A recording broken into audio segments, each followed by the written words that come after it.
ونفخ في الصور فإذا هم من الأجداث إلى ربهم ينسلون قالوا يا ويلنا من بعثنا من مرقدنا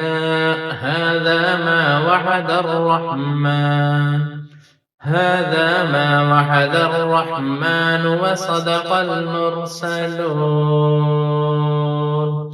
إن كانت إلا صيحة واحدة فإذا هم جميع لدينا محضرون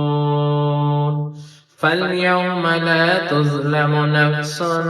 شيئا ولا تجزون إلا ما كنتم تعملون